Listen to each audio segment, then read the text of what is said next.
படைச்சவன நம்ம பார்க்கவே இல்லை. சரி. ஆனா நம்ம எல்லாருக்கும் வந்து 3 வேளையும் வயிறார சாப்பிடுறதுக்கு ஒருத்தன் உணவு படைச்சுக்கிட்டே இருக்கான். ஆமா. அப்ப உண்மையிலே கடவுளா இல்லையா? கடவுள் தான். ஆனா அந்த கடவுள்கள் எல்லாம் இன்னைக்கு ரோட்டாரமா கிடக்குறாங்க.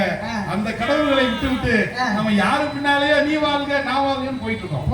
ஆமா, இதுதான் பாரம்பரிய மரபு. அப்படி பாரம்பரியம் அப்படிங்கிறப்ப எல்லாத்தையுமே சொல்றப்ப வீரத்தை சொல்லிட்டான், காதலை சொல்லாம இருக்க முடியுமா? ஆமா, ஒரு தடவை காதல் அப்படி சொல்லி பாருங்களேன். எல்லாருமே சொல்லலாம், ஒண்ணு கெட்ட வார்த்தைலாம் இல்ல, புனிதமானது. ஆமா, நம்ம முப்பாட்ட முருகன் வள்ளி எங்க பாட்டி வள்ளிய துரத்தி காதலிச்சிருக்கான். அப்ப காதல் அப்படி சொன்னோம்னு வச்சுங்களேன், உதடு கூட ஒட்டாது. அவ்வளவு ஒரு அற்புதமான வார்த்தை. ஆமா, இப்பதான் நம்ம செல்போன் இருக்குல்ல, போன் பண்ணி நீ எங்க இருக்க, எங்க மாடுதாவில இருக்க, நான் ஒத்த கடையில வெயிட் பண்றேன் வந்துரு அப்படின்னு இப்ப சொல்லிடலாம். ஆமா, அந்த காலத்துல நம்ம தாத்தா எப்படி சொல்லிருப்பாரு? கிராமத்துல பெரிய சிக்கல் இருக்கு. என்னன்னா ஒரு குடும்பத்துல 10 பேர் 20 பேர் ஏன் 40 பேர் தான் இருந்த வரலாறுலாம் இருக்கு. 50 பேரோட வரலாறு இருக்கு. ஆமா, ஒரு குடும்பத்தை இப்படி கண்டுபிடிக்கிறது அப்படின்னா அதுக்கு ஒரு விஷயத்தை கண்டுபிடிச்சிருக்கான் தமிழன்.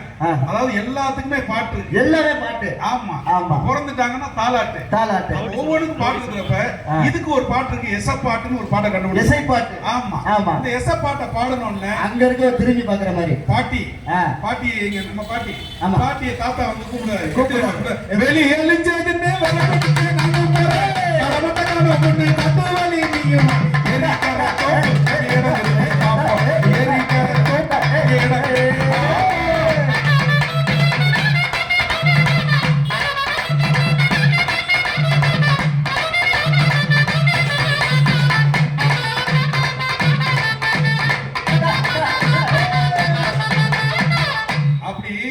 வேலி அழிஞ்சிருச்சுன்னு விறகு எடுக்குமா என்கிட்ட வந்துரு காணாம நான் இப்படி வந்துடுறேன். 2 பேரும் ஏரிக்கிற தோப்புல பார்த்து நம்ம பேசிக்கிட்டு இருந்துட்டு சாயந்தரம் வந்துடலாம். இது வந்து அந்த காலத்துல நம்ம தாத்தா பாட்டே பாடுறது. ஆனா இன்னைக்கு வந்து பாத்தீங்கன்னா இந்த சினிமாவுல காதல் அப்படிங்கிற ஒரே ஒரு கான்செப்ட வச்சுக்கிட்டு காதல், ஆமா, லவ் இல்ல இளவு பார்த்து போட்டு 24 மணி நேரம் கட்டி பிடிச்சி என்ன தாண்டாது வாழ்க்கை எல்லாமே ஏகப்பட்டது இருக்கு. இந்த காதல் படுற பாடுது சினிமாக்காரங்க அப்படி பாடுது. இந்த பாட்டு நம்ம பாடணும்ல, இந்த பாட்டே வந்து பாத்தீங்கன்னா தேக்கம்பட்டியார் பாடிப்பாரு. புளிய கொட்ட பல்லழகி பூசணிக்க உடலழகி களிப்பாக்கும் வெத்தலையோ கை நிறைய வாங்கித்தாரே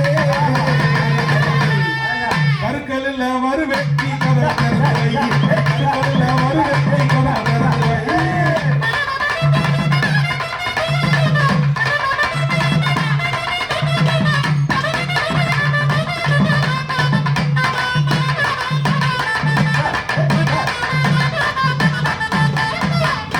அப்படி தேக்கம்பட்டியார் வந்து புளிய மூட்டை பல்லலைன்னு பாடிருப்பாரு.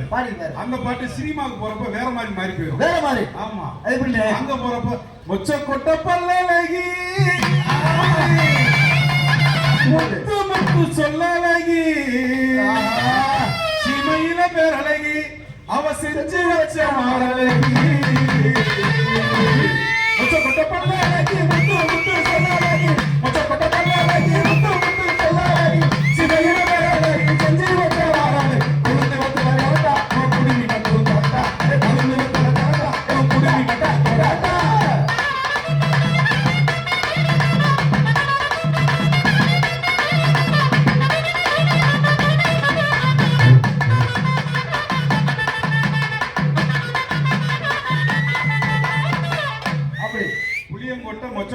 நமக்கு பிரச்சனை இல்ல. ஆமா, கலிப்பாக்கு வந்து நீ காணாமலே போயிருச்சு. ஆமா, சரி, அது கூட பிரச்சனை இல்ல, கலிப்பாக்கு இல்லாம போயிருச்சு. ஆமா, இந்த சினிமாவுல இப்படி மாறிச்சா அதுக்கப்புறம் ஒரு தத்துவம் சொல்லுவாங்க. தத்துவம், ஆமா, அப்படி காளிமுத்து தோழர் இருக்காங்க. இந்த தத்துவத்துக்கு யாராவது பதில் சொல்லிட்டீங்கன்னு வச்சுங்களேன், போறப்போ ஒரு பவுன் செயின். ஆமா, ஒரு பவுன் செயின் தங்கமா இல்ல 65,000 ரூபாய்ப்பா. ஆமா, இந்த தத்துவம் சினிமா எப்படி கெடுக்குதுங்கிறதுக்காக நம்ம அதை சொல்ல வரோம். தத்துவம் சொல்லுவாங்க பாரு, ஏ காலி மக்கரி குள்ளி மக்கரி கமலி மக்கரி கம்மா ஏ குமலி மக்கரி கம்மா ஏ குமாரா குமாரா கூலி மக்கரி கம்மா ஏ காலி மக்கரி கம்மா ஏ கூலி மக்கரி கம்மா ஏ காலி மக்கரி கம்மா.